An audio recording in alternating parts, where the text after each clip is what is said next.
Let's say you want to motivate your team, and that's a reasonable wish. However, there are different ways how to accomplish this. And the problem is that many ways connected to motivation are deeply rooted in esotericism and pseudoscience. And I am in New York City right now. Before that, I was in Washington, D.C. for World Pride. It's Pride Month right now in New York City. And a German company made it on international TV. Congratulations for that. Unfortunately, they went on international TV in the worst possible way.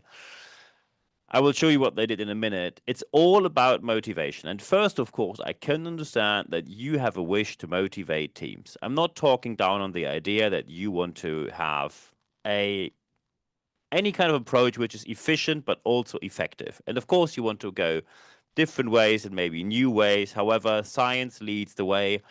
Very important here, I'm going to quote a press article, always a disclaimer for people who are now watching me on YouTube, and of course also welcome to anyone listening on Apple Podcasts or Spotify to me. Everything I show here is under fair use, fair dealing in the US and the UK, and it's the so-called quoting right in Germany if you're listening from these places. So when it comes to motivation, we have a certain case, and it's the case of a rather large organization. Of course, you can always have small businesses where people either have no clue, no information, or they are just ignorant, and then things go wrong. And the smaller the organization, the more things can go wrong very, very quickly. However, in large organizations, stock exchange organizations, organizations that are very close, extremely close due to the infrastructure role, very close to politics. You have lots of control mechanisms that things do not go wrong, especially as you often deal with taxpayers' money. The case we're talking about here is the case of Deutsche Bahn. Deutsche Bahn is the German train company. And the German train company had the idea of motivating their leaders. They're going through quite some dramatic changes after they haven't invested properly in their network for decades. They are now facing massive delays, customer dissatisfaction left, right, and center. They are basically all over the place, just not where they should be. And what they did was they had a leaders meeting, all cool here. These meetings work. There's scientific evidence that these focused meetings work very well when they are conducted well. And then they had a speaker on stage, and that speaker did a haka. If you now say, isn't that what the New Zealand rugby players do? Yes, it is. It is something which is deeply rooted in Maori culture. And when you now have a question mark where you think, I can't just connect the dots between Maori culture and Germany, and yeah, here you are, neither can I. It went viral on social media for a very simple reason. They had a so-called German hacker training, and by the way, press picked this up. Business Insider did an article on that. The German hacker trainer, and thank you very much for the people who helped me here with research as well. I, of course, then did the research and checked, is there any kind of licensing system or anything similar? There is no licensing system to become a hacker trainer. It's a non-protected term from a German legal point of view. So theoretically, anyone can call them that way. However, it is so deeply rooted in Maori culture that you need to have some sort of ignorance to call yourself, especially as a non-Maori person, call yourself a haka trainer, doing haka from stage. And by the way, not even doing the original one, but you are then implementing the mantra of Deutsche Bahn, punctuality and reliability into the haka. I really struggled to put this into right words because it is so unbelievably wrong. Of course, immediately negative criticism followed. Deutsche Bahn had the goal here that they wanted to implement a certain mantra of becoming better with their leaders, and that when you do it this way, and by the way, I also thank you very much for the New Zealand embassy who was available on the phone here. They were not aware of any kind of system that you can become a hacker trainer, and they confirmed it's deeply rooted in Maori culture. It's not something you use. And by the way, when you saw the New Zealand football players doing the haka, the All Blacks, that's how the rugby players, the All Blacks, that's how they are called. This kind of haka is from the Ngāti Toa. It's a tribe deeply rooted in Maori culture, and it is protected. You cannot just use it. You have to ask for permission.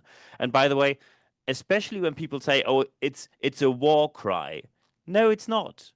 It can be a war cry, but it's also used, for example, for greeting guests, or during funerals, it's often also used. Or, for example, honoring people who contribute something to society, outstanding deliveries that happen towards a moral culture or society.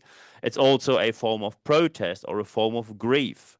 It's not just a war cry, and it is especially not. It is especially not some funny thing that you do at a corporate event because you want to do something new. So we now had this Hakka person there, and we did Hakka, and just imagine sitting there and thinking you can use German language to do a Hakka. How wrong on culture can you be? And besides that, and of course, any culture can do whatever they want in a belief system because cultural aspects are often based on belief systems. But when you want to motivate teams, motivation is based on science, proof, and evidence. And what Deutsche Bahn did here was not only culturally completely unacceptable, and there needs to be an apology for this. And I doubt that there will be one. Because when you think this was bad, it's not the end of the story because press picked it up and it went worse from there for Deutsche Bahn. When you are now here sitting and say, okay, look, I'm responsible and accountable for motivating people, and I do not want to fall for the trap of this esoteric kind of stuff. Esotericism can be spotted very quickly. It always starts with there is zero scientific evidence. People claim that they have something, some secret, and they claim to have it without delivering any proof. I give you a very simple example. If you, for example, want to educate leaders and you have leadership seminars, workshops, coachings, there is scientific evidence that this works, which is why we do it for centuries. We have schools for hundreds of years because the system of school works. Of course, it needs to be updated every once in a while to stick to new methods, which are also scientifically proven. No scientific evidence, no proof for the method. However, you often have maximum ego. People who are very convinced telling you, oh, people will be so motivated, everything will be ingrained in them. We just push it into them. We push it down their throat. They will be so motivated. You haven't seen anything like that. And this kind of motivation is just putting people under fire, putting them under pressure, almost like you're putting them under electricity with extra power. This usually lasts about 3 days maximum, and then you're exactly where you were before with absolutely no scientific or sustainable effect. And by the way, it's quite easy to spot that. I mean, you don't have to be too smart to spot a German hacker train, as it's not a good idea. In addition to that, often people have no education on the matter. And again, I want to tell you, education does not necessarily need to be an academic degree. However, you need the scientific proof. When you want to talk about leadership, you need some bits of scientific education. If you do not have that, you are not qualified to do that. Only having the experience as a leader is not enough, because what you will do is you say, hey, I did this, so you do the same and you get the same result. And that is as far from reality as it could be. When you think that a privileged white man and a non-privileged black woman do the same and get the same results, you really need help. Then you really need. When you really think same action, same results, you really haven't understood the most basic things that we're talking about here. So first you have no education, no proof, and then you have no method. They have no methodology. They simply say, put me on a stage and I just take it from there. So there is no proof that what they do actually works. And proof, by the way, is peer-reviewed proof, scientific proof, not some testimonial where someone said, oh, I felt so empowered afterwards. That's just anecdotal. Anecdotal evidence is no evidence, which is why it's called anecdotal. When someone says, I watched the Fantastic Four movie, and after that I won the lottery. You could, of course, derive watching the Fantastic Four makes you win the lottery, but it doesn't, obviously. Anecdotal pseudo-proof. The third aspect here is often they have maximum claims, and these maximum claims often come along with, oh, I achieve absolutely anything in no time, which is why they often charge massive amount of money. Often it's with emotional blackmail. Often people take different aspects. They do what is called appropriation. They pick from certain cultures and they simply take it out of context and use it for their own profit. So they say, "Oh, I'm going to teach you how to lead like a Maya." And then you will find your animal of power, your spirit animal and your power animal, all of that. And of course, all these cultures in their belief systems can do what they like. That is why we have culture. However, cultural belief systems do not equal scientific evidence. Emotional blackmail, by the way, often includes as soon as you step aside and say, I'm not going to do that, people will say, no, well, you're not in line, are you? I mean, as a leader, you should be in line. Otherwise, we have to rethink if you have a career in this organization, and most likely you won't. And also, I have to say, when people knew what was happening there, so let's assume you're standing there at Deutsche Bahn, and when you do not know what a hacker is, and you just see this happening and you just play along, not great. Also, when you are a leader, I expect you to have international experience because otherwise you will have young people who have more international experience than you at the age of 25, which doesn't make leadership easier for you. So when you stand there and you don't know what a hacker is, let's just tick it off the box as you didn't know any better. However, when you know what a hacker is and when you have international experience, and when you have international experience, you know what a hacker is and how deeply ingrained in Maori culture it is, and you still play along, then you are equally guilty on the matter. What you need to do in these cases is step aside and say, this is unacceptable. I'm not going to do this.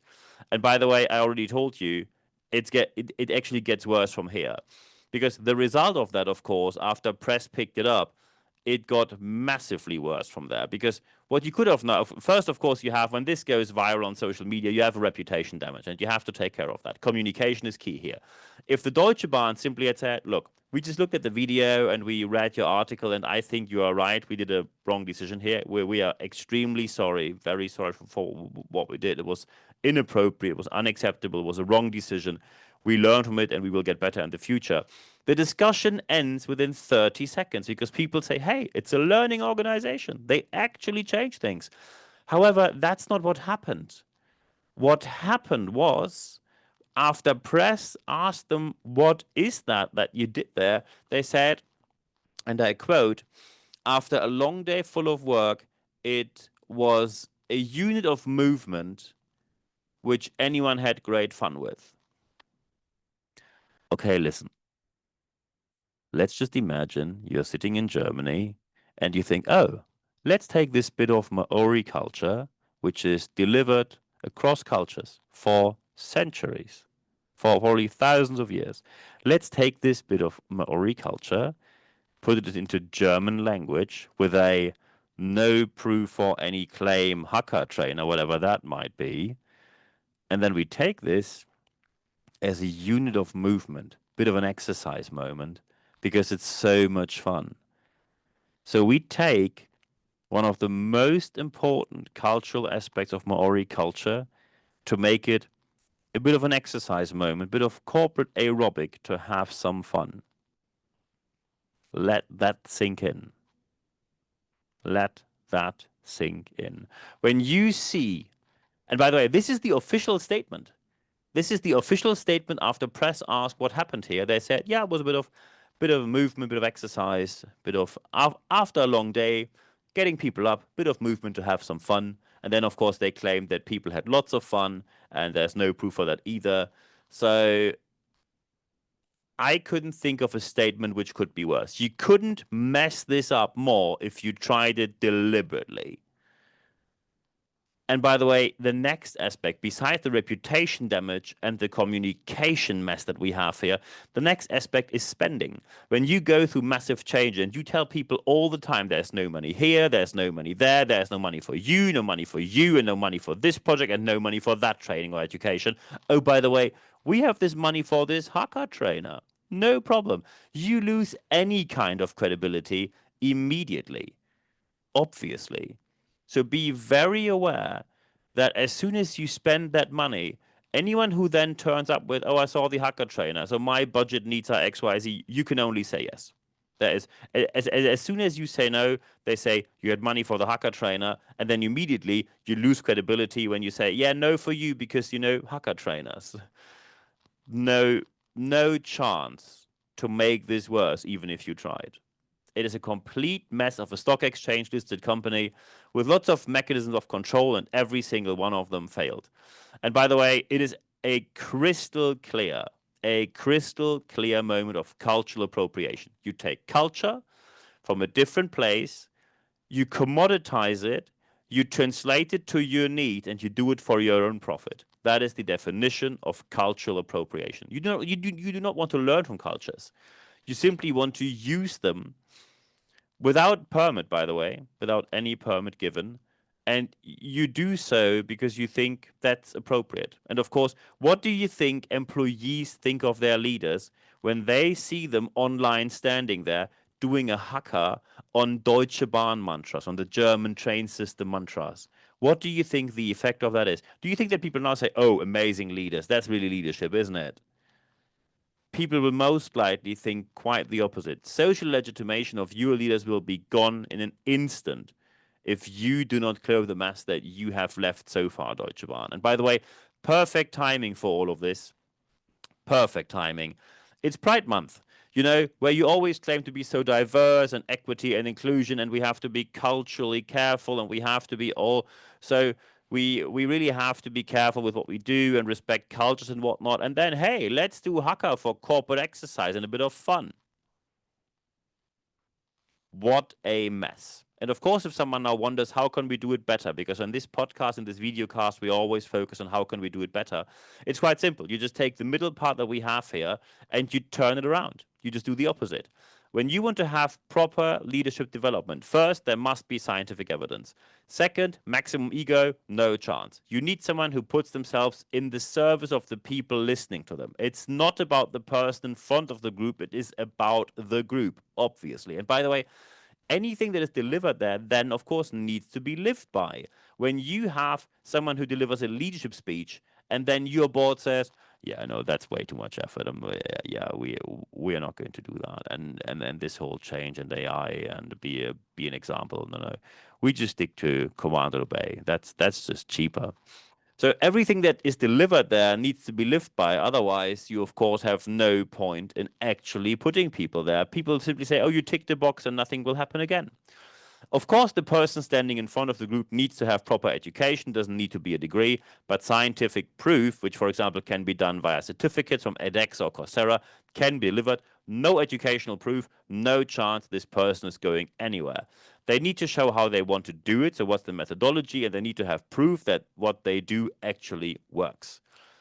As soon as anyone makes any maximum claims, any kind of emotional blackmail, oh, if you don't do this, you're one of the limited people, you have to think outside the box, but you fail to do so, you're just harming yourself. If anyone does anything like that, run quickly. And as soon as they pick anything from other cultures without being from that culture and without having any clue of what they're doing there, run as well. So you need scientific evidence, no ego, but service idea. You need proper educational proof, methodology, and proof that things actually work. And then you will have an excellent leadership meeting and you will have excellent results for your leaders, which they can immediately put into practice in their own department. And I wish you all the best implementing that in your organization. And when you now say, that sounds quite complicated. Yes, it is not easy because otherwise we wouldn't have any challenges in this area. If you like to have any kind of chat or any kind of questions, anything that is open, unclear, anything where you like to chat me up with, anything you want to clarify, just drop me an email. By the way, if you now are listening to me or seeing me on YouTube, feel free to leave a like here. Subscribe to the channel. Please also tick the little bell so you don't miss future episodes. Feel free to make a comment here. Also, feel free to review on Apple Podcasts or Spotify and recommend this videocast and podcast to your friends, family, colleagues. Post it on social media, anywhere you like. And by the way, one aspect which we only have on YouTube are our daily leadership tips, always referring to something that happened in real world practice and then making a comment if it's good or not so great. And these YouTube shorts are available on YouTube. You have one leadership tip per day minimum, sometimes more, but usually one leadership tip per day. You can, of course, also follow us and follow me on Apple Podcast and Spotify. Feel free to leave 5 stars there. Thank you very much for doing so. And yeah, feel free also to go to my website, nb-networks.biz, and then you find even more resources. Of course, when you say, like to discuss something, but not via comment section on YouTube, feel free to drop me an email, nb@nb-networks.com, and then you can ask me anything. You can, of course, say, hey, I have something very specific. I need a trainer, a coach, a consultant. I need a speaker for a conference or a project manager, an interim manager, anything. We can talk about that. Or you can just ask me questions, and then we will take it from there. Of course, when you now look for live sessions, we have them as well. When you go to expert.nb-networks.com, then you can put your email address in there. We only have one email every week that you will receive every Wednesday morning. It's 100% content at free guarantee. Very important here. And as soon as you receive that, you get full access to all the articles I have. So no paywall, no nothing. Full access to all the podcasts. By the way, articles and podcasts, more than 400 in German and English, meanwhile. So quite a number of articles as a resource.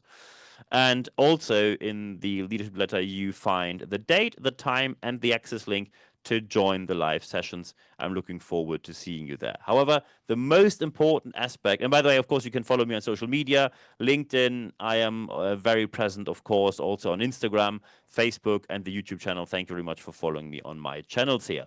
The most important aspect is always the last one.